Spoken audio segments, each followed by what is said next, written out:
नमस्कार दोस्तों, स्वागत है आपका यूपीएससी पीसीएस ज्ञान में। मैं डॉक्टर हिमांशु।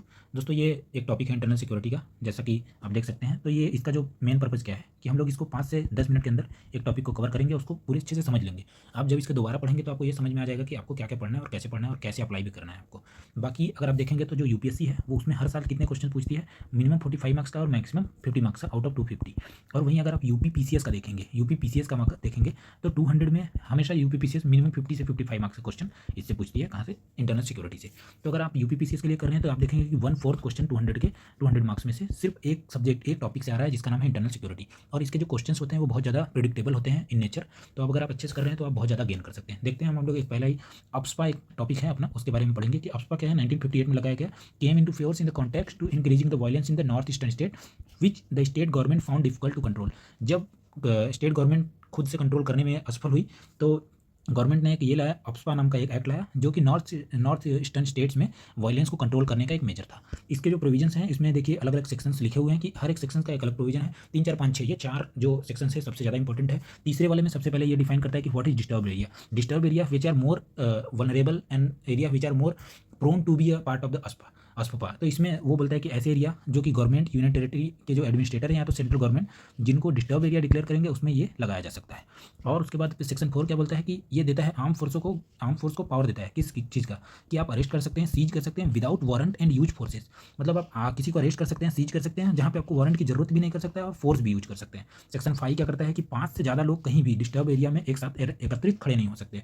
और सेक्शन 6 क्या करता है कि लीगल प्रोटेक्शन देता है, इम्यूनिटीज देता है किसको, आर्म फोर्सेस को अगेंस्ट। मतलब कि अगर आप जुडिशरी में जाके उनके खिलाफ अगर केस करते हैं कि वो फंडामेंटल राइट का हार्म कर रहे हैं ये सब, तो ऐसा उनके अगेंस्ट आप नहीं कर सकते क्योंकि उनको सेक्शन 6 जो होता है इस एक्ट का उनको एक इम्यूनिटी देता है। इसी के साथ हम देखेंगे कि अप्सपा का सिग्निफिकेंस क्या है। तो देखेंगे कि इसमें कुछ सिग्निफिकेंस मैंने लिखे हैं 4-5, और ये आप इसको इजीली देख सकते हैं कि क्या लिखा है कि ensure national security. How they are ensuring national security? By securing area vulnerable to security threat. Those area which are more vulnerable, जो कि ज़्यादा वल्नरेबल है सिक्योरिटी थ्रेट के लिए। जैसे अगर इंडिया का हमारा ये वाला पार्ट देख लें तो इधर जम्मू कश्मीर वाला एरिया है और इधर जो नॉर्थ स्टेट वाला जो है नॉर्थ ईस्टर्न स्टेट ये, क्योंकि यहाँ से ये पूरा बॉर्डर शेयर करता है इधर से म्यांमार में क्या है अपना गोल्डन ट्रायंगल है और ये गोल्डन ट्रायंगल से बहुत ज़्यादा ड्रग ट्रैफिकिंग के चांसेस रहते हैं। तो ये एक एरिया हो गया इधर अपना जम्मू कश्मीर वाला, तो ये वैसे एरिया के लिए बनाया गया है। एग्जांपल में देख सकते हैं कि इंश्योर नेशनल सिक्योरिटी कैसे, मणिपुर का ऑपरेशन, मणिपुर में ऑपरेशन हुआ अंडर अप्सपा एक्ट। उसने क्या कर्व किया, वहाँ का ड्रग ट्रैफिकिंग जो बहुत ज़्यादा कर्व किया। तो ये एक एग्जाम्पल हो गया कि इंश्योर करता है नेशनल सिक्योरिटी। नेक्स्ट क्या करता है, डिटरिंग इंसर्जेंसी को भी रोकता है। कैसे? क्रिएट करता है deterrence against anti national activity. जो भी एंटी नेशनल एक्टिविटीज़ रहते हैं उनको रोकता है। जैसे कि हम एग्जांपल दे सकते हैं कि एक जो नेशनल, इसका शायद फुल फॉर्म है national socialist council of Nagaland के एक इंसर्जेंट ग्रुप था, उनको उनके अगेंस्ट में ऑपरेशन चला के, ये इंसर्जेंट ग्रुप थे तो उनके अगेंस्ट में ऑपरेशन चला के उसको कर्व किया था। नेक्स्ट देखते हैं कि ये एक स्टाइल है राइटिंग का, जब आपके पास कई सारे पॉइंट्स रहते हैं पर आप लिख नहीं पाते तो उस केस में आप ऐसे लिख सकते हैं मिला के। जैसे देखिए अब ये क्या सिग्निफिकेंस में ही देखिए क्या देता है, पॉलिटिकल स्टेबिलिटी देता है। कैसे? जब वहाँ पे आप थ्रेट ही नहीं रहेगा बाहर के तो पॉलिटिक्स जो है तो वहाँ का स्टेबल रहेगी, गवर्नमेंट स्टेबल रहेगी। Social confidence by the protection, जब प्रोटेक्शन देगा तो सोसाइटी के अंदर कॉन्फिडेंस रहेगी। दे विल एक्ट, मतलब कोहेरेंटली करेंगे काम। एक्शन विदाउट डिले, क्योंकि उनके पास जो एक्शन विदाउट डिले मतलब क्या है कि सेक्शन 4 में उनको दिया गया स्पेशल पावर की अरेस्ट सीज कर सकते हैं विदाउट वारंट, तो उनके पास एक पावर होता है। तो इस सब को मिला के क्या मिलता है सोसाइटी को, peace and prosperity of the area. Next उसी में देख सकते हैं कि ऑपरेशनल फ्लेक्सिबिलिटी भी देता है। ऑपरेशनल फ्लेक्सिबिलिटी मतलब कि ऑपरेशन फ्लेक्सिबिलिटी मतलब क्या देता है कि acts legal immunity to as acts legal immunity to arm forces personnel fast action without delay. मतलब वही जो मैंने बोला था कि जो सेक्शन 4 वाला पार्ट है वहीं को यहाँ पे एक्सप्लेन किया गया है। आप ये देख सकते हैं कौन कौन से एरिया में ऑपरेशनल है, आप उसका डायग्राम बना सकते हैं। ये मैंने पहले का बनाया हुआ है, तो उसके अकॉर्डिंग आप जब भी कौन कौन से एरिया में है आप उसका डायग्राम बना सकते हैं। नेक्स्ट देखते हैं चैलेंजेस अब क्या है इसका, अप्सपा का चैलेंजेस क्या है कि इस देखिए सबसे बड़ा चैलेंजेस ये है कि ह्यूमन राइट का वायलेशन होता है। कैसे? एग्जाम्पल में डाल सकते हैं, सुप्रीम कोर्ट का एक डेटा है कि more than 500 extra judicial killing इन मणिपुर सिंस 2020। ये एक एग्जांपल हो गया। लैक ऑफ अकाउंटेबिलिटी क्यों नहीं है? क्योंकि उनको सेक्शन जो 6 है उसके अंदर क्या मिलता है, इम्यूनिटी मिलता है।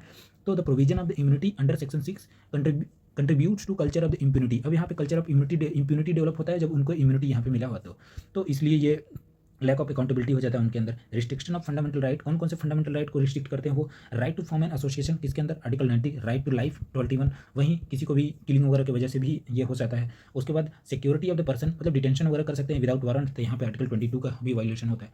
नेक्स्ट वही मैंने जो ऊपर वाला स्टाइल फॉलो किया है कि एक्स्ट्रा पॉइंट्स के लिए, continuous interference by the arm forces. अब सोसाइटी में हर समय आर्म फोर्सेज बार बार इंटरफेरेंस कर रही है, सोसाइटी को कंट्रोल कर रही है, तो क्या डेवलप होता है, mistrust and fear in the society. क्या डेवलप होता है, मिसट्रस्ट एंड फियर सोसाइटी में डेवलप होता है।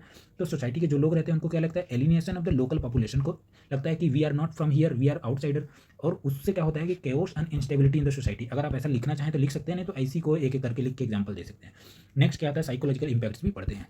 साइकोलॉजिकल इम्पैक्ट्स में क्या देख सकते हैं कि आपका जो है 1958 से अभी तक नागालैंड में लगा हुआ है, तो ये एक बहुत बड़ा रीजन हो गया। इसके वे फॉर्मेट देख सकते हैं कि क्या पीरियोडिक उसका रिव्यू करो 6 मंथ के, हर 6 मंथ में, और उसके बाद प्रोवाइड करो ओवरव्यू, इम्पैक्ट और फर्दर इन्फोर्समेंट करना चाहिए या नहीं करना चाहिए। पॉलिटिकल डायलॉग करो किसके साथ, इंसर्जेंट ग्रुप के साथ, जैसे कि हमने किया था नागा अकॉर्ड साइन किया था 2015 में।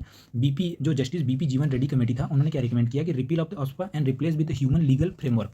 इसको रिपील करके एक ह्यूमन लीगल फ्रेमवर्क बना के आप वहाँ पे रख दो, जिससे कि ये और अच्छा एक जो अच्छा परसेप्शन डेवलप हो सोसाइटी में। संतोष हेगड़े कमेटी 2013 में बनी थी, और ये कमेटी बनी थी वो शायद 1995 में शायद बनी थी, एग्जैक्ट याद नहीं मुझे।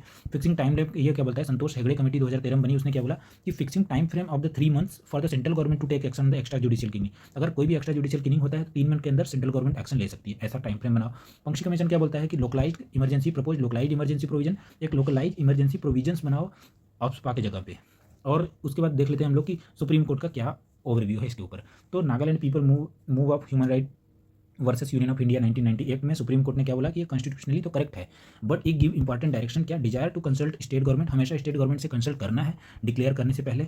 Declaration for the limited duration, ऐसा नहीं कि जैसे अभी नागालैंड में 1958 से अभी तक कंटिन्यू चल रहा है, ऐसा नहीं होना चाहिए। यूज करना है मिनिमम फोर्सेज को, कि हर समय नहीं कि एक्स्ट्रा जुडिशियल किलिंग्स होता रहे बार बार।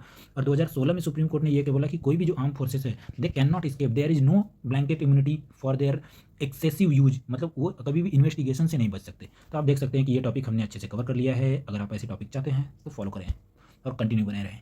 थैंक यू सो मच, जय हिंद।